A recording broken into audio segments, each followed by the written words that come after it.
Okay brother တော့အားလုံးပဲမင်္ဂလာပါဒီနေ့မှာတော့ကျွန်တော်က computer user ကိုအသုံးပြုပြီးတော့ RAM မှာဘယ်လိုဆွဲရမလဲဆိုတာကိုကျွန်တော်ပုံစံတိုင်းလေးပြောပြပေးမှာဖြစ်ပါတယ်ဆိုတော့ computer user ကိုကျွန်တော်ယူလိုက်မယ်ဆိုတော့သူ့ရဲ့ skill အကြောင်းကိုကျွန်တော်ပြောပြရမယ်ဆိုလို့ရှိရင်တော့ဒီထဲမှာဆိုရင်ဒါဆိုရင် damage 2 short တယ်ပြီးရင်ဒါ HP တိုးတယ်ဒါဆိုလို့ရှိရင်တစ်စက္ကန့်ကို12 HP ပြန်တက်တယ်ပေါ့နော်ဆိုတော့ကျွန်တော်အနေနဲ့ပြောရမယ်ဆိုရင်ဒီ3ခုထဲကတစ်ခုကိုပဲရွေးပြီးတော့ဆော့ပါအဲ့ဒါဆိုရင်ပို့ပြီးတော့အဆင်ပြေပါလိမ့်မယ်ကျွန်တော်ဒီနေ့မှာတော့ကျွန်တော်ကအမာဒီနဲ့တွားပြီးတော့ဆော့မှာဖြစ်တဲ့အတွက်ကြောင့်မလို့ကျွန်တော်တို့ damage သွေးပြန်တက်မဲ့12ရာခိုင်နှုန်းသွေးပြန်တက်မဲ့ဟာလေးကိုကျွန်တော်ယူထားလိုက်ပါတယ်ဆိုတော့ okay ကျွန်တော်ပွဲထဲမှာတော့ကျွန်တော်တို့ယူAlice တို့ဟာလီချောင်းနဲ့ဂူဂျွန်ဆန်ပါတယ်ပေါ့နော်ဆိုတော့နံပါတ်တွေလည်းပါကြပါတယ် okay ဆိုတော့ဒီပွဲကတော့ဘယ်လိုပြောရမလဲကျွန်တော်ဆော့တဲ့ပုံစံကဒီအကုန်လုံးနေနဲ့လိုက်ဆော့လို့အဆင်ပြေပါတယ်ဆိုတော့အားလုံးပဲစကားမများဘဲနဲ့ဆက်ဆော့လိုက်ကြအောင်ကျွန်တော်တို့အားလီဂိမ်းမှာကျွန်တော်အမာလေးတွေပဲကျွန်တော်ထည့်ထားလိုက်မယ်အမှန်တကယ်ဆိုဒီနေရာမှာ brother တို့အနေနဲ့ share တို့ဘာလို့ပေးတယ်ဆိုလို့ရှိရင်ယူထားလိုက်လို့အဆင်ပြေတယ်ပေါ့နော်ဒီ share တို့ဖြစ်တဲ့ဒီ OCD ရဲ့ကျွန်တော်တို့ဒီအလူကက်ရဲ့ hack ရဲ့အကောင့်လေးတွေထည့်ပြီးတော့ဆော့လို့ရပါတယ်အဲ့ဒါဆိုရင်ဒီအားလီဂိမ်းမှာကျွန်တော်တို့တစ်ချက်ဒါမှမဟုတ်ရင်ပတ်စံတစ်ချက်အနည်းဆုံးရတတ်တယ်ပေါ့နော်ခါကြီးကြလို့ရှိရင်တော့ရလည်းမရတယ်ဘူးเนาะဒီနေရာမှာကျွန်တော်တို့ spare ယူတဲ့နေရာမှာကျွန်တော် purify မဲ့ယူပါမယ်အဲ့တော့ purify ယူထားလိုက်ပါမယ် okay ကျွန်တော်ဆက်ရှင်းပြချင်တာနောက်တစ်ခုကကြတော့ဒီနေရာမှာပေါ့เนาะဒီနေရာမှာကတ်ကိုတန်းမယူပါနဲ့တန်းမယူနဲ့ကျွန်တော်တို့ကိုသွားချင်တဲ့ flow ကိုကျွန်တော်ဥတီမှာသွားပါဆိုတော့ဒီနေရာမှာကျွန်တော်ကအယုတ်သွားမှလားဘာသွားမှလားဆိုတာရှိပါတယ်ကျွန်တော်တို့ကအယုတ်သွားချင်တယ်ဆိုလို့ရှိရင်တော့အယုတ်နှစ်ကောင်ထည့်ထားလိုက်ပါဒါဆိုရင်ပြီးမှကတ်ယူလိုက်ပါokay ကတ်ယူလိုက်ပါဒါဆိုရင်94ကျရတာဖြစ်တဲ့အတွက်ကြောင့်မလို့ကိစ္စတော့မရှိပါဘူးကျွန်တော်တို့ဒီလိုမျိုးဆက်ချထားလိုက်မယ်ဘာဖြစ်လို့ကျွန်တော်အဲ့လိုမျိုးယူတာလဲဆိုတော့တစ်ခါကြရင်ဒီမှာဆိုရင်သူပြထားတယ်ပေါ့နော်ဒီကြပန်းဒီ Black Dragon Treasure တွေက၄ခုတည်းတစ်ခုရမှာပေါ့နော်အဲ့ဒီမှာကိုက hero တွေလည်းကြာနိုင်တာဖြစ်တဲ့အတွက်ကြောင့်မလို့ကျွန်တော်တို့တွေကကိုသွားခြင်းနဲ့ flow ကိုချထားပြီးမယ်ဆိုလို့ရှိရင်သူကအဲ့ဒီဟာနဲ့လိုက်ဆက်တဲ့ဒီကိုပွင့်နေတဲ့စက်နဲ့ကြီးပေါ်မှာမူတည်ပြီးတော့ကျွန်တော်တို့တွေကို hero ပေးတယ်ပေါ့နော်အဲ့လိုမျိုးဖြစ်ပေးတဲ့ခါကျရင်ကျွန်တော်တို့တွေကအားလေးဂိမ်းမှာထိန်းဆော့လို့ရအောင်ဆိုပြီးတော့ကျွန်တော်တို့တွေကချပေးခြင်းဖြစ်ချထားတာဖြစ်ပါတယ်ဆိုတော့တခြား hero တွေချမယ်ဆိုလို့ရှိရင် fighter တွေ maximum တွေချရလို့ရှိရင်ကိုသွားမဲ့ဟာတွေမဟုတ်လို့ရှိရင်အကုန်လုံးဆုံးရှုံးမှုတွေဖြစ်တယ်ပေါ့နော်ကိုသွားခြင်းနဲ့လည်း full လည်းမဟုတ်ကိုအကုန်လုံးပြန်ရောင်းရမှာပြီးတော့ပေးတဲ့ hero ကလည်းနဲတယ်ဆိုတော့အဲ့တော့အဆင်မပြေပါဘူးဒီညမှာရောအကောင့်ကတော့ဂိုးပေးတာရယ်ပြီး item ပေးတာရယ်ပေါ့နော် synergy ကတော့ကန်ကောင်းရင်တော့ပို့အဆင်ပြေတယ်ပေါ့နော်ကန်ကောင်းလို့ရှိရင်တော့ပေးတာမျိုးတွေပါရှိတယ်ကျွန်တော်သွားတဲ့ flow တွေနဲ့ကိုက်ညီပြီးတော့ပေါ့နော်ဆိုတော့ဒီနေရာမှာဒီတိုင်းပဲစိတ်ထိန်းဆော့ထားနိုင်မယ်ကျွန်တော်တို့ဒီ error ကိုတော့မယူတော့ဘူးဘာလို့လဲဆိုတော့ရှုံးရင်လည်းရှုံးလို့ရတယ်ဗျာရှုံးလို့ရှိရင်တော့ early game မှာဒီ fake box မှာကျွန်တော်တို့က hero ကောင်းလေးကျွန်တော်တို့ရမယ်ဒါသုံးပွဲလုံးရှုံးရင်ပေါ့နော်အဲ့ခါကျရင်ကျွန်တော်တို့၄ချက်တန် hero တစ်ကောင်ယူပြီးတော့အဲ့ဒါနဲ့ထိန်းဆော့သွားလို့ရတယ်ဆိုတော့ဒီလိုမျိုးပါပဲပြီးရင်တော့ကျွန်တော်တို့ဒီက error နှစ်ကောင်ယူလိုက်ပါမယ်ဆိုတော့ဒီပွဲမှာကျွန်တော်ကဒီGlory Lee ရဲ့ bruiser ရဲ့ကျွန်တော်တို့သွားရင်သွားလို့ရတယ်ဒါမှမဟုတ်ရင်လည်း Glory Lee ရဲ့တက်ရင်သွားလို့ရတယ်အဲ့လိုမျိုးလေးပေါ့နော်ဆိုတော့ဒီပွဲကတော့နိုင်မဲ့ပုံပါပဲနိုင်မဲ့ပုံဆိုရင်လည်းကျွန်တော်တို့ early game မှာဖိဆော့လို့အဆင်ပြေသွားပြီဆိုတော့ဖိဆော့လိုက်ပါပဲဆိုတော့အရှုံးမခံတော့ပါဘူးဆိုတော့ရပြီယူရင်းနဲ့လည်းရပြီကျွန်တော်တော်တော်သဘောကောင်းနေတယ်ကျွန်တော်မုန်းတော်ကနော်ယူရင်းနဲ့လည်းရပြီဆိုတော့အဆင်ပြေတယ်ဒါဆိုကျွန်တော်အားလေးဂိမ်းမှာအမာနဲ့ကျွန်တော်ထိန်းဆော့လို့ရပြီเนาะဒီ Joy Hack က passive က brother တို့တွေ့ရเนาะဒီမှာသူ့ရဲ့ ejector ကကျွန်တော်တို့တွေပြမယ်เนาะ Joy Hack ejector ကကျွန်တော်တို့ဘေးပညာရှိတဲ့ hero တွေကိုကျွန်တော်တို့က100ရှိပေးတယ်ပေါ့เนาะဥပမာဒီမှာထားမယ်ဆိုရင် Yuri နဲ့ကရှိ100ရမယ် Arrow ကရှိ100ရမယ်အဲ့လိုမျိုးပေါ့เนาะသူ hero တွေမှာတော့သူ passive နဲ့သူရှိပါတယ် Lolita ရဲ့ passive မှာဆိုလို့ရှိရင်လည်းLolita ကသူမကိုယ်တိုင်မဟာမိတ်2ဦးအားမဟာမိတ်သူမကိုယ်တိုင်အတွက်နဲ့မဟာမိတ်2ဦးကိုသူကဒိုင်းကပေါ့နော်ရှီးပေါ့နော်ရှီးပေါ့သူကရှီးကို3စက္ကန့်ကြာရှီး360ပြီးမှဖြစ်ပါတယ်ဆိုတော့ဒါကတော့လိုလီတာရဲ့ passive ပါအဲ့ဒီက passive တွေကိုကျွန်တော်ဝင်ကြည့်ပြီးတော့ကျွန်တော်တို့လုပ်လို့ရပါတယ်ဒီနေရာမှာကလောက်ပေးတယ်ဗျာကလောက်ကိုကျွန်တော်တို့လိုချင်တဲ့အတိုင်းပဲရမှာမဟုတ်ပါဘူးဒီရှီယာကောင်ယူပါလိမ့်မယ်ဆိုတော့ဒီနေရာမှာကျွန်တော်တို့ယူသင့်တာတွေကဒီphysical attack ဟာတွေပေါ့နော်ဒီ ဒီမိုဟန်နာယူလို့ရတယ်ဘတ်စကာဖြူရီယူလို့ရတယ်ဝါ H ယူလို့ရတယ်ပေါ့နော်ကျွန်တော်ကဘတ်စကာဖြူရီပဲယူလိုက်ပါမယ် sorry ကျွန်တော်မှားပါတယ်ဒါပေမဲ့အကုန်လုံးကတော့ကောင်းပါတယ်သူကလည်းသူကျွန်တော် critical ထွက်ချင်တာဖြစ်တဲ့အတွက်ကျွန်တော်ဘတ်စကာဖြူရီယူလို့ရတယ်ပေါ့နော်ဒီညမှာကျွန်တော် attach speed လို့ကျွန်တော်ဒီမိုဟန်နာတခြားတွေလည်းယူလို့ရပါတယ်ဆိုတော့ okay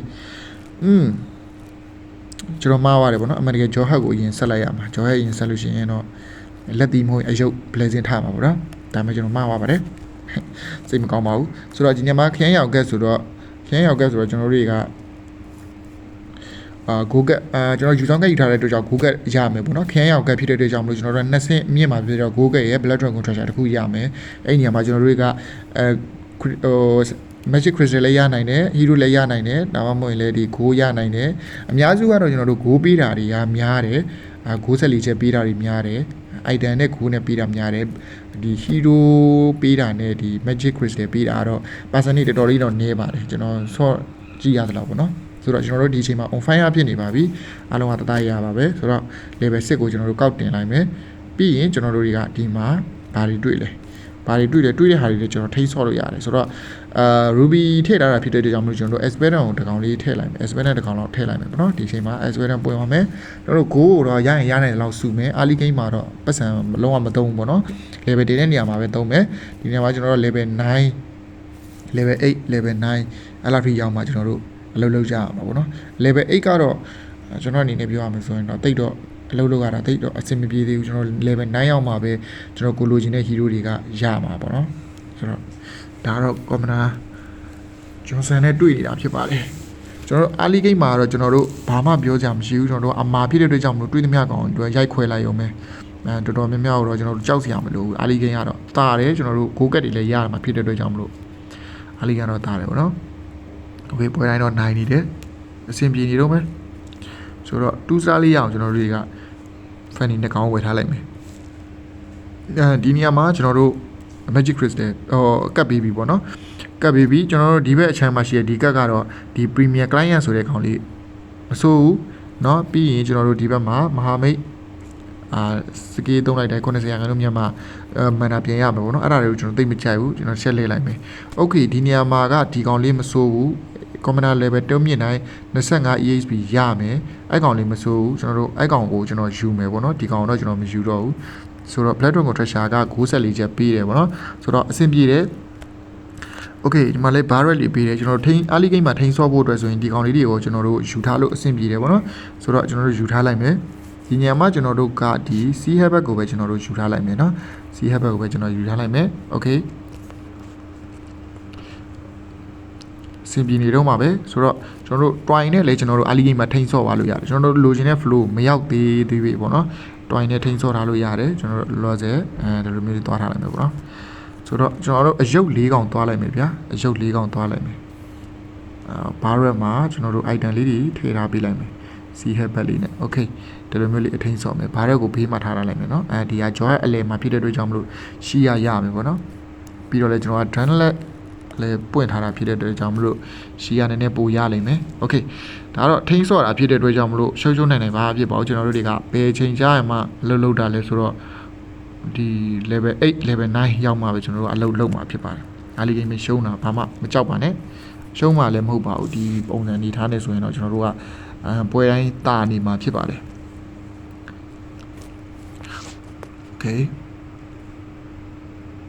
อเคနိုင်နေပါသေးတယ်ကျွန်တော်တို့အယုတ်ဖြစ်တဲ့အတွက်ကြောင့်မလို့အဆင်ပြေနေပါသေးတယ်ကျွန်တော် level 8တင်လိုက်မယ်ဆိုတော့ဒီနေရာမှာက brother တို့အနေနဲ့ flow ကကိုသွားနေ flow ကလုံးဝတာနေတယ်ဆိုလို့ရှိရင်ဥပမာ try match ကပေးနေတာများတယ်ဆိုလို့ရှိရင် try match နဲ့သွားလို့အဆင်ပြေပါတယ်သွားလိုက်ပါတခြားဘာမှဟိုအာယုံဝေဝါးကြမလို့ဘူးပေါ့နော်ကျွန်တော်တို့ try ကအများကြီးပေးနေတယ်ဆိုရင် try နဲ့သွားလိုက်ပါဆိုတော့ဟိုအားတန်ရပါတော့ကျွန်တော်တို့ယူထားတဲ့စကေးရလဲကျွန်တော်တို့တွေကအမာဖြစ်တဲ့အတွက်ကြောင့်မလို့ HP ပြန်တက်မှာဖြစ်တဲ့အတွက်ကြောင့်မလို့လုံးဝမာနေပါဗောနော်ဒီနေရာမှာကကျွန်တော်တို့ brother တို့ကဒီကိုကောင်တာမဲ့ flow တွေကိုကြည့်ထားဖို့လိုပါတယ်ဆိုတော့ဘယ်လိုဘေကောင်တွေကိုကြောက်ရမလဲဆိုတော့ဒီ luminate ကိုကြောက်ရမယ်ကျွန်တော်တို့အမာဆော့တဲ့အတွက်ကြောင့်မလို့ပါ luminate ကိုကြောက်ရမယ် maximum ကိုကြောက်ရမယ် ပြီးရင်ဒီ Star Win တို့ Star Gazer တို့မေတို့ကြောက်ရမယ်ပေါ့နော်ကြောက်ရမှာတွေကများနေပြီဒါပေမဲ့လေကိုတာနေကိုထက်ကိုတာနေမှကြောက်စရာလိုတာပေါ့နော်ကျွန်တော်တို့သူတို့ကစစ်ပြစ်နေပြီဆိုလို့ရှိရင်တော့နည်းနည်းကြောက်စရာလိုတာပေါ့โอเคဒီနေရာမှာကျွန်တော်ကတခုတွေးဝင်လာတယ်ပေါ့နော်ဒီနေရာမှာကျွန်တော်သွားခြင်းတဲ့ flow ကပြောင်းသွားပြီကျွန်တော်ဒီအစတုန်းကကျွန်တော်တွေးထားတာတော့ဒီ Glory Lee ရဲ့တက်ရင်သွားဖို့စဉ်းစားထားတာအခုကကျွန်တော်အယုတ်ရဲ့ Bruiser ရဲ့သွားလိုက်တော့မယ်ပေါ့နော်အယုတ်ရဲ့ Bruiser ရဲ့သွားလိုက်တော့မယ်ဆိုတော့ကျွန်တော် Glory Lee တွေကိုတော့ကျွန်တော်ပြန်ရောင်းမယ်နော် Glory Lee ကိုပြန်ရောင်းလိုက်တော့မယ်အယုတ်ရဲ့ Bruiser ရဲ့ကျွန်တော်သွားလိုက်မယ်ကျွန်တော်မလိုအပ်တဲ့ဟာလေးတွေအကုန်ပြန်ရောင်းပါမယ်ဆိုတော့ okay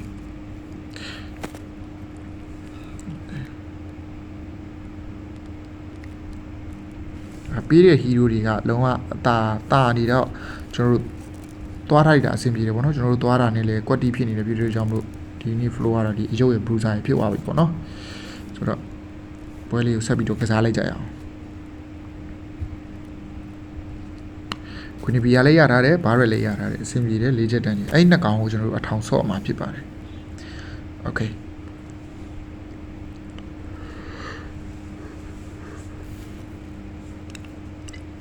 ဒီနေရာမှာကျွန်တော်တို့ကဘာကရရမလဲကျွန်တော်တို့ swift blade ကိုယူထားလိုက်ရင်အဆင်ပြေမယ်နော် swift blade ပဲယူထားလိုက်မယ်ရှားတို့တွေကတော့ဘာပဲယူပေါ့နော်ဒါ swift blade ကကျွန်တော်ရှားတွဲစရာတွေတော့အများကြီးရှိပါတယ် swift blade ဆိုရင်လက်တီးမှာဆို swift blade ပါလားမပါဘူးတင်တယ်အယုတ်မှာ swift blade ပါလားမပါဘူးเนาะထားလိုက်ပါကျွန်တော်တို့လိတ်ကိန်းကြလို့ရှိရင်အကောင့်တစ်ကောင်နဲ့တွဲထည့်လိုက်လို့ရပါတယ်ကျွန်တော်ယူစရာကောင်းကန်းမှမရှိတာဆိုတော့ဒါလေးပဲကျွန်တော်ယူလိုက်ပါမယ်ဆိုတော့အယုတ်6កောင်ပြေးလာကျွန်တော်အကိုင်းလိုတယ်เนาะအကိုင်းလိုတယ်ဆိုတော့အတွက်ကြောင့်မလို့ကျွန်တော်တို့ဒါမှမဟုတ်လည်းအကိုင်းမရှာခြင်းဘူးဆိုလို့ရှိရင်လည်း unit blazing ကိုကျွန်တော်တို့ပြောင်းလိုက်မယ်ဒါဆိုရင်ပြီးပြီပေါ့နော်ဆိုတော့ okay ကျွန်တော်တို့ blazing ကိုကျွန်တော်တို့ထုတ်ထားလိုက်မယ်ဒီနေရာမှာ okay ဒီတယောက်ကတော့ AFK ဖြစ်နေတယ်ထင်တယ်ဆိုတော့ရှုံးသွားပြီပေါ့နော်ထွက်သွားပြီ okayတက်နိုင်ပါဘူး okay နောက်တစ်ပေးမဲ့ကတ်ကလည်းခရမ်းရောင်ကတ်ပဲပေါ့နော်ကျွန်တော်တို့စောနာတိုင်းပဲ Black Dragon Treasure တစ်ခုရမယ်ပေါ့နော်ခုခဲ့ရမယ် okay ကျွန်တော်ဗီဒီယိုလေးကတော့အသေးစိတ်အစဆုံးပြောပြတာဖြစ်တဲ့အတွက်ကြောင့်မလို့ဗီဒီယိုလေးကတော့ရှည်ကောင်းရှည်နိုင်ပါတယ်ဆိုတော့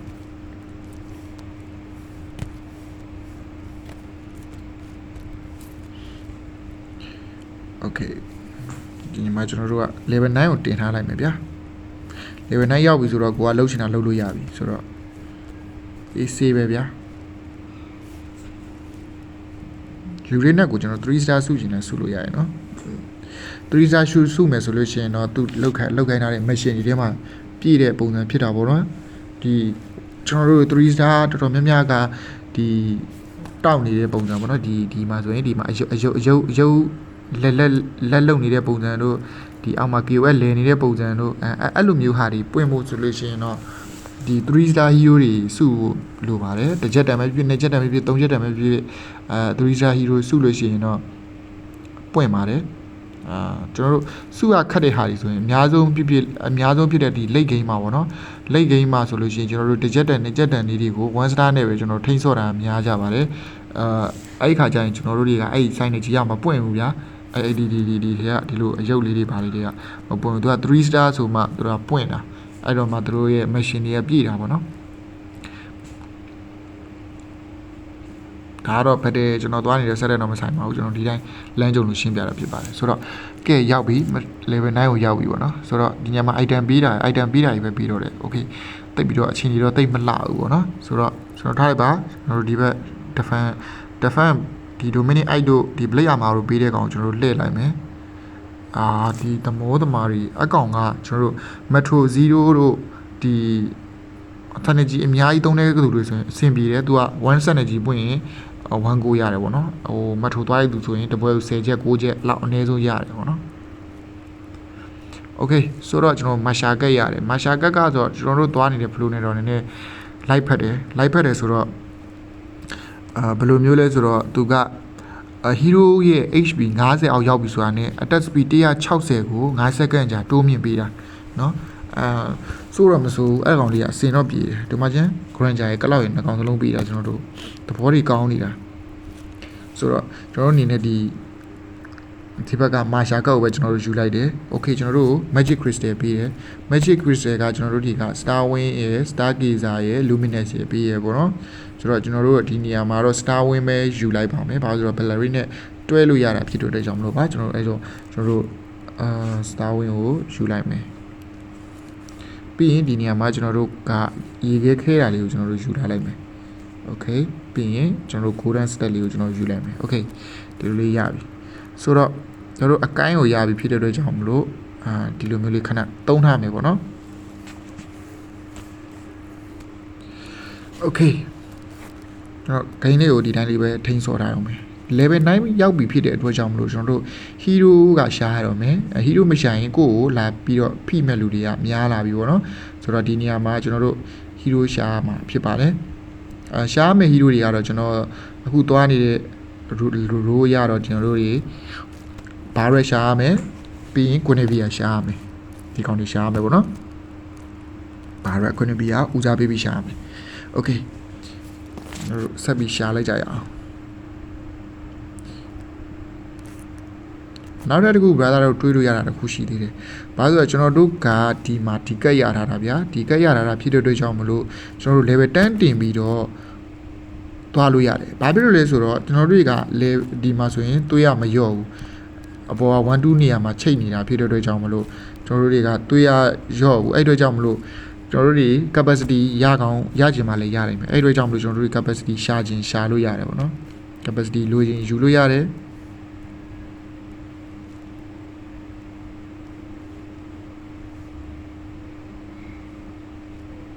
โอเคထားလိုက်ပါဒီဘက်ကတော့ဒီလိုမျိုးပဲထားလိုက်ပါမယ်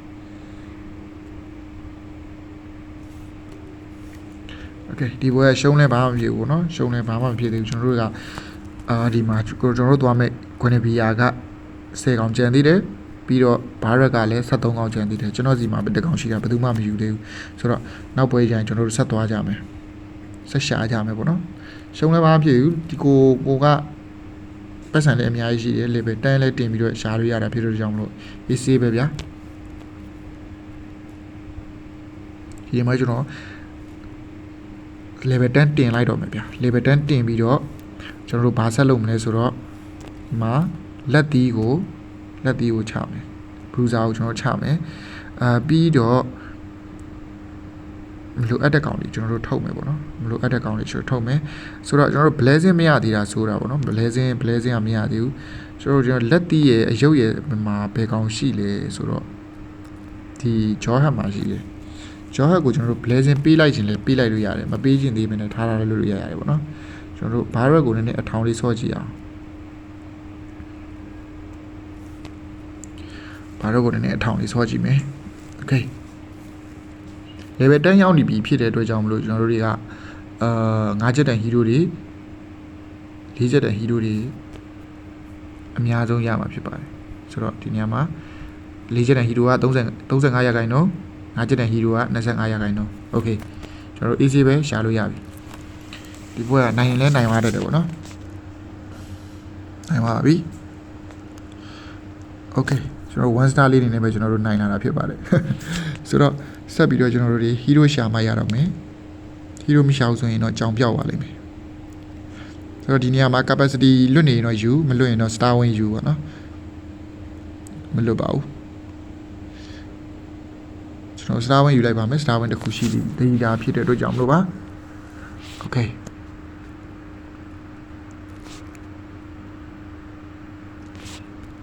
okay ကျွန်တော်တို့အကောင့်လေးတွေရှာမယ်မှာပေးတဲ့ကောင်လေးတွေကတော့လမ်းပါတယ်ဆိုတော့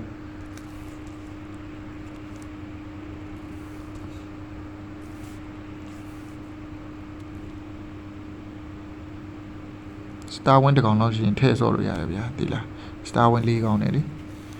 ဆိုတော့မရတော့ထည့်မဆော့ပါဘူးဆိုတော့ဒီပုံစံတိုင်းလေးပဲသွားမယ်ပေါ့နော်တွေ့ရလဲအများကြီးကြံသေးတာဖြစ်တဲ့အတွက်ကြောင့်မလို့ကျွန်တော်တို့တွေက3 star 4 go 3 star 5 go တွေစုလို့ရပါတယ် okay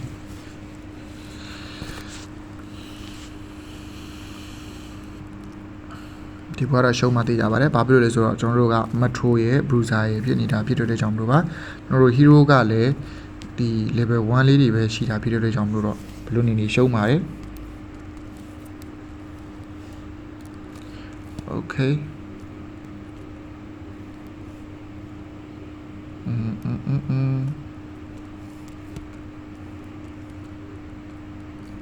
ဘာရက်ကိုထည့်လိုက်မယ်အယုတ်ရပါတယ်အယုတ်ရတယ်ဆိုတော့ကျွန်တော်တို့အယုတ်တကောင်ကိုကျွန်တော်တို့ပြစ်လို့ရပြီပေါ့နော်ကျွန်တော်ဟာဟိုစားကိုပြစ်လိုက်မယ် Harry ကိုပြစ်ပြီးတော့ကျွန်တော်ကဒီမှာလိုနေတဲ့ Marshall ကိုထည့်လိုက်မယ်ဒါဆိုရင် Bruiser 6 Dry Match 6ဖြစ်သွားပါပြီဆိုတော့နောက်ပိုင်းထိန်းစောပါတော့မယ်တို့လိုအပ်တဲ့ကောင်လေးတွေကိုကျွန်တော်တို့အကုန်ရောင်းပါမယ်920ပြည့်အောင်ပြင်ထားပါမယ်ဒီညမှာအကိုင်းလေးရောင်းတင်ရောင်းပါယူရင်းနဲ့လည်းကျွန်တော်ရောင်းလိုက်ပါမယ်ဆိုတော့ရပြီမနိုင်တော့ကျွန်တော်မရှာကိုရောင်းမယ်နိုင်တော့မရောင်းဘူးပေါ့နော်နိုင်မဲ့ပုံတော့မပေါ်သေးပါဘူးဒါဆိုကျွန်တော်တို့ပေချာဟီးရိုးတွေမရှာသေးလို့ပါရှုံးတဲ့ကိစ္စမရှိပါဘူးမရှာကိုရောင်းလိုက်မယ်22ချက်ပြင်ရတယ်အဆင်ပြေတယ်ဒါအရှုံးခံရတာပေါ့နော်အရှုံးခံရတာပေါ့ရှုံးခံရတာဖြစ်ပါတယ်โอเคဒီ round မှာတော့ကျွန်တော်တို့နလန်ပြန်ထူနိုင်မလားမထူနိုင်မလားဆိုတော့ကြည့်ရမှာဖြစ်ပါတယ်ဒီ round တော့ခွေ round ဖြစ်တဲ့အတွက်ကြောင့်မို့ easy နိုင်ပါတယ်အဲ့တော့ item လေးတွေကို changes လုပ်ပါမယ် golden stack ကိုပေးထားပါမယ်ဆိုတော့ purifying ကိုပေးထားလိုက်ပါမယ်6မှာပဲထားလိုက်မယ်โอเคနေရာမှာဘာတွေလုပ်ဖို့လိုသေးတယ်ဒီကောင်ဘေးတွန်းလိုက်မယ်နော်နောက်ပွဲမှာပဲလုပ်တော့မယ်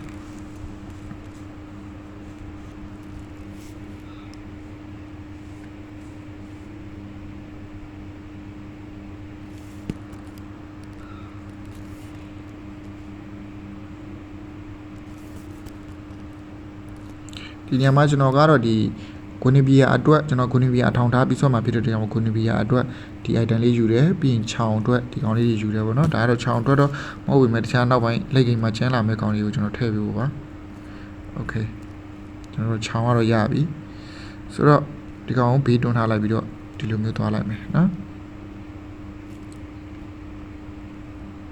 လမ်းလေးတွေပွင့်အောင်လှုပ်ထားပေးလိုက်မယ်โอเคဆိုတော့ဒီပုံစံလေးဆိုရင်တော့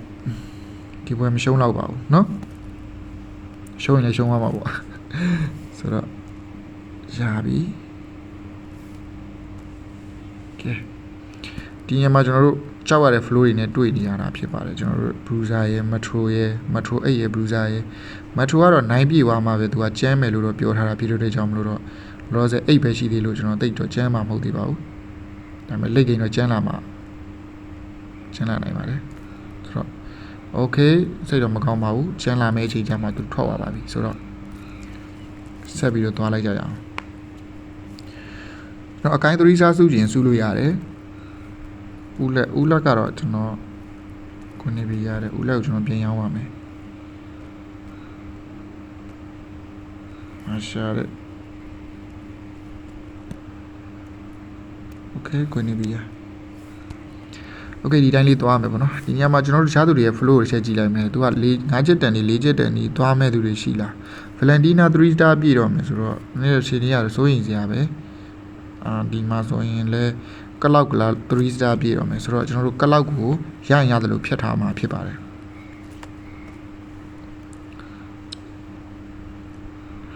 ဆိုတော့ဒီယောက်ကိုတော့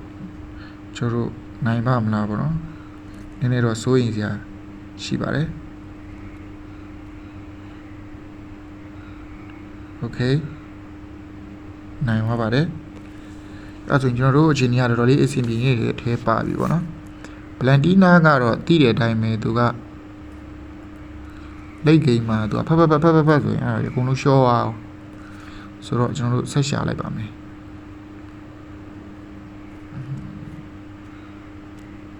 ဒီနေရာမှာသူကဗလန်တီးနာကိုဗနီတတာဖရီယာရဲ့ဗလန်တီးနာရဲ့ဒီအားလော့ရဲ့ကိုသူကစုနေတာပေါ့နော်အဲ့တော့ဒီနေရာမှာချောင်းကိုကျွန်တော်2 star ပဲထားရင်ကောင်းမလားဆိုစဉ်းစားနေပါသေးတယ်စဉ်းစားနေပါတယ်ဘာရက်ကပြည့်သွားပြီလားမသိဘူးဘာရက်က10កောင်ချန်သေးတယ်အများကြီးချန်သေးတယ်ဗျာ ဒါပေမဲ့မလာတာဆိုတာဘာရက်ကလာတဲ့နေ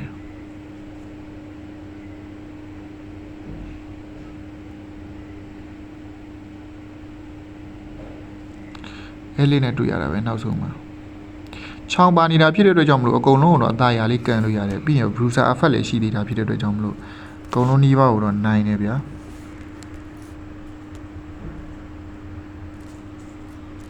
ဒီကောင်ကလောက်နော်ကလောက်3 star များဖြစ်သွားမလားဆိုတော့ဒီနေရာမှာတော့ capacity ပဲကျွန်တော်ယူလိုက်ပါမယ်တော့တခြားကောင်းတဲ့ဟာတွေအများကြီးရှိပါသေးတယ်ဒါပေမဲ့ကျွန်တော်ကဒီ swift blade ပေါ့နော် swift blade တစ်ချောင်းယူထားတာဖြစ်တဲ့အတွက်ကြောင့်မလို့star wing ယူထားတာဖြစ်တဲ့အတွက်ကြောင့်မလို့ star wing နဲ့ကျွန်တော်တွဲဆော့နေတာဖြစ်တဲ့အတွက်ကြောင့်မလို့ပါကျွန်တော်ဟာလီကိုထည့်လိုက်မယ်ဒါဆိုရင် star wing 4 ကောင်ပြည့်သွားပြီကျွန်တော်ဒီမှာပြန်ထားပြီးတော့ဒီလိုမျိုးလေးသွားလိုက်မယ် okay ပြီးရင်ယူရှာလိုက်တော့မယ်ဗျာ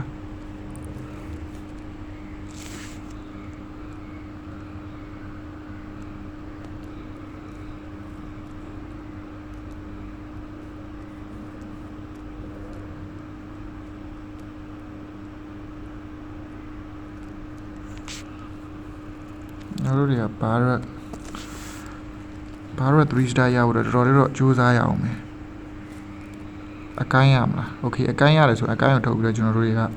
ဒီဘာရက်ကိုပြောင်းမယ်ပေါ့ဟိုရောင်းပြီးတော့ဗောနော်ရောင်းပြီးတော့ရှားမှာဖြစ်ပါတယ် session လုပ်ရပါတယ်โอเคပြီးတော့3 star 5ကိုကျွန်တော်ပြောင်းမှာဖြစ်ပါတယ်ကျွန်တော်ဒီမှာနှမျောနေဖို့မလိုပါဘူးကျွန်တော်တို့3 star မပြည့်မှာဖြစ်တဲ့အတွက်မပြည့်မှာဆိုလို့ပါအကုန်ရောင်းပါမယ်ယူရီနက်က2 star ဆိုတော့ကျွန်တော်ယူရီနက်ကိုအချင်းချင်းလုပ်ပါမယ်တော့ဟာလီလည်းကျွန်တော်မထည့်တော့ပါဘူးဂျောဟက်က2 star တို့ရှာပါမယ်အမေရိကန်6မှာကျွန်တော်တို့လဲရင်လဲလိုက်လို့ရတယ်ပေါ့နော်ဆိုတော့မမီတော့ပါဘူးကျွန်တော်ဂွနီဘီယာကိုပဲကျွန်တော်ဖြုတ်ပြီးတော့ဘာတော့ကိုရှာလိုက်တော့မယ် holy shit မှားသွားပြီကျွန်တော်မှားသွားပြီဟောရပြီခင်ဗျဆိုတော့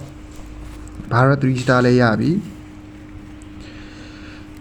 နိုင်ဖို့တော့ကျွန်တော်နိုင်ဖို့တော့ခက်ခဲသွားပြီပေါ့နော်ဘာတော့3 star က drive machine နဲ့ဆိုတော့တော်တော်လေးကိုမာတယ် damage လည်းထွက်တယ်ချောင်းကလည်းပါနေတာဖြစ်တဲ့အတွက်ကြောင့်မလို့တော့ကျွန်တော်တော့မနိုင်ပါဘူး okay ဒါကတော့ camera user ရဲ့ကျွန်တော်ဆော့နေတဲ့ပုံစံလေးပဲဖြစ်ပါတယ် brother တို့လည်းဒီပုံစံတိုင်း like ဆော့လို့ရှိရင်1 to 4ကတော့အနည်းဆုံးဝင်ပါတယ်ဆိုတော့အားလုံးပဲပွဲတိုင်းမှာ share 1ရပါစေ okay